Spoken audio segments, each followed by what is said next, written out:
دنیا میں ہر مسلمان کی تمنا ہوتی ہے، آرزو ہوتی ہے کہ مجھے زندگی میں ایک مرتبہ اللہ کے رسول صلی اللہ علیہ وسلم کی زیارت کا شرف حاصل ہو جائے۔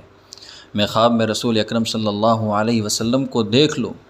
کسی کو ایک مرتبہ زیارت ہوتی ہے، کسی کو 2 مرتبہ، کسی کو 3 مرتبہ، اور بندہ اگر ایک مرتبہ بھی اللہ کے رسول صلی اللہ علیہ وسلم کی زیارت خواب میں کرتا ہے تو فخر کرتا ہے کہ اللہ تبارک و تعالیٰ نے مجھے یہ نعمت عطا فرمائی۔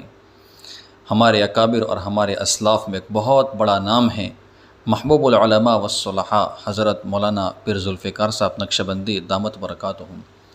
عالم اسلام کا شاید ہی کوئی ایسا بندہ ہو جو حضرت کی شخصیت کو نہ جانتا ہو۔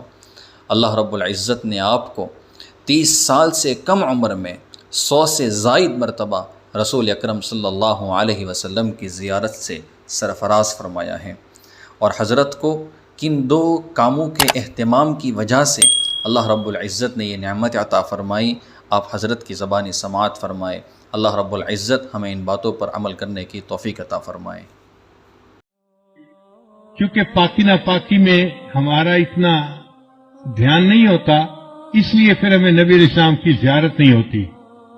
بہت سارے لوگ یہ کوشچن پوچھتے ہیں کہ جی اتنے سالوں سے ہم کوشش کر رہے ہیں کہ ہمیں نبی علیہ السلام کی زیارت نصیب ہو، مگر نہیں ہوتی۔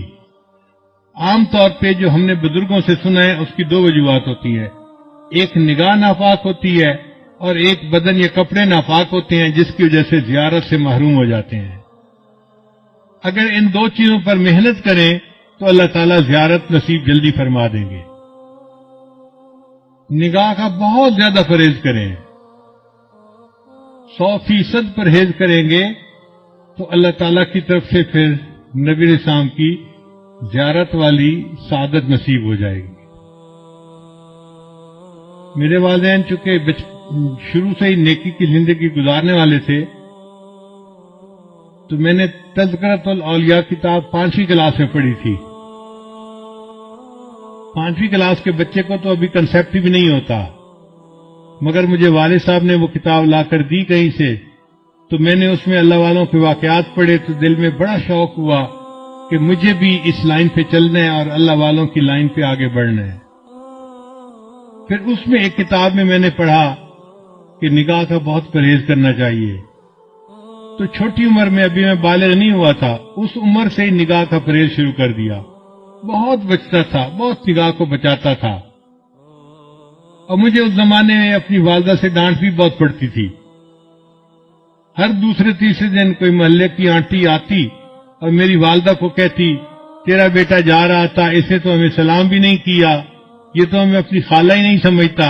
اور امی مجھے بلا لیتی تھی، بیٹا وہ تو نے اپنی خالہ کو سلام کیوں نہیں کیا، یہ تو میری کلاس فیلو تھی، یہ تو میری سہیلی تھی، ہم بچپن کی دوست ہیں، تم سلام تو کرتے۔ اور مجھے پتہ بھی نہیں ہوتا تھا کہ یہ آنٹی کہاں گزری تھی اور کہاں اس کو سلام کرنا تھا۔ تو میں آگے سے ایک بار کہتا تھا، امی آنٹی سے یہ پوچھو کیا میں نے اس کی طرف دیکھا تھا؟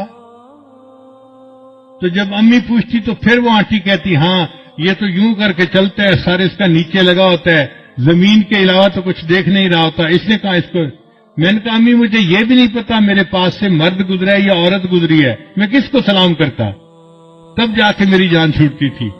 لیکن اندر اندر مجھے بہت غصہ آتا تھا ان آنٹیوں پہ، سارا محلہ خالہ بنا ہوا ہے، سارا محلہ آنٹی بنا ہوا ہے، اور بس ان کو سلام ہی کرو چلتے ہوئے۔ لیکن نگاہ کی اتنی حفاظت کا بہت فائدہ ہوا۔ مجھے آتے جاتے جوتوں کی آواز سے پتہ چلتا تھا کہ قریب سے کون گزر رہا ہے۔ عام طور پہ مردوں کی جوتوں کی آواز اور ہوتی ہے اور عورتوں کے جوتوں کی آواز ڈیفرنٹ ہوتی ہے، اس سے اندازہ ہو جاتا تھا کہ قریب سے گزرا کون ہے، ورنہ کپڑا بھی نہیں دیکھتے تھے کہ قریب گزرنے والا کون تھا۔ اتنی نظر کی حفاظت کرنی ہوتی تھی۔ اس پر اللہ رب العزت نے پھر جو مہربانیاں کی وہ اب کیا بتائیں آپ کو۔ ہمارے ایک ساتھی ہیں لاہور کے، ایک دن مجھے کہنے لگے کہ میں آپ کو ایک بات بتاؤں، مجھے حضرت نے بتائی۔ میں نے کہا بتائیں۔